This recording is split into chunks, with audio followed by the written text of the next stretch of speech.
Welcome to a Prevent Connect podcast, where we explore the prevention of violence against women. This is a project of the California Coalition Against Sexual Assault. Hi, my name is Adam Hall. I'm the Interpersonal Violence Prevention Coordinator for the CARE program at UNC Wilmington down in North Carolina.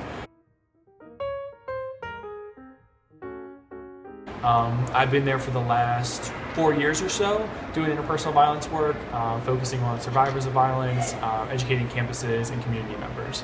I do a lot of peer education work, and so this year I'm actually presenting at the NASPA Mental Health, Alcohol and Other Drug and Violence Prevention Conference here in National Harbor, Maryland. It's been a great experience. Today we got to talk quite a bit about our work with our traditional peer educators as well as our MySTAND mentors. And so our traditional peers are exactly what kind of that sounds like, is we've got some very involved peers, and about 4 of them that they have extensive training, high supervision, a lot of investment to violence prevention work, and we're really excited to be continuing that work with them that we do. The other group that I want to spend a little bit more time talking about is our interpersonal violence MySTAND mentors. It's a group of about 250 students who have come through in the last 3 years who are really community change agents. We see them as ambassadors, liaisons, and leadership positions that disseminate across the campus and end up going to a lot of higher risk behavior experiences that we want someone in the room who's got the skills to be an active bystander, to help someone who's in a crisis, to remove some of those barriers of shame, guilt, and fear that prevents folks from being active bystanders. That organization has really taken its own, and they are every Monday wearing their t-shirts and calling it a MySTAND Monday, taking a stand against interpersonal violence on Facebook, Twitter, on their email taglines, and really almost any other digital place that we can think of, which has been pretty powerful. Along with some of the digital stuff, their actual physical presence on the campus is really something to consider for your own campus. Having 100 students every Monday wearing the same t-shirt and having those questions and curiosities, and even faculty and staff promoting them in their classrooms to say, what's going on with this, would you mind sharing, has been nothing but kind of great publicity for our program.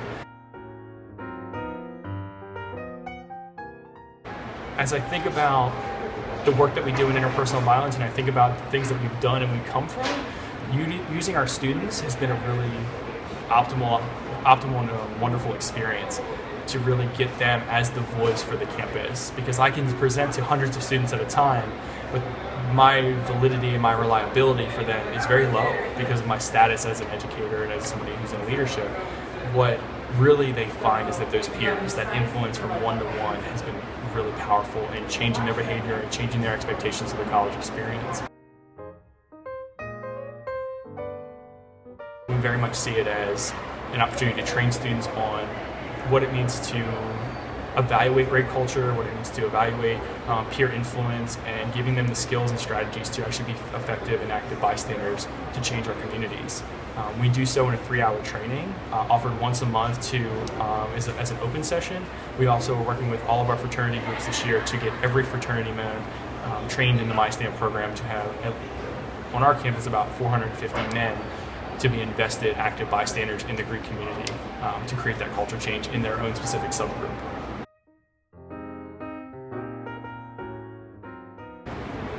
Along with some of the behaviors of our MySTAND program, our office works very intimately with survivors of interpersonal violence.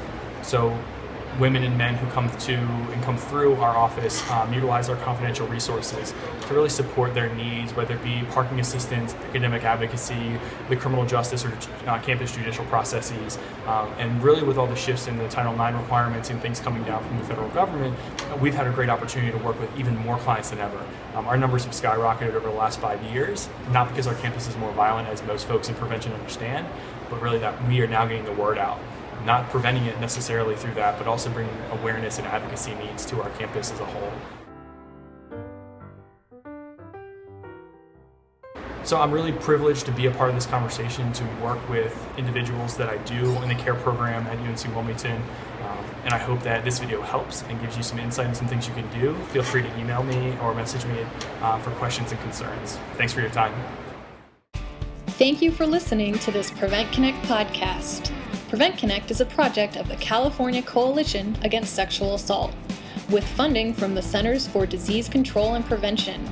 The views presented on Prevent Connect are not necessarily the views of the United States government, the CDC, or CalCASA. To learn more about Prevent Connect, visit www.preventconnect.org. For more information about CalCASA's mission or to show your support, visit calcasa.org. That's CALCASA.org.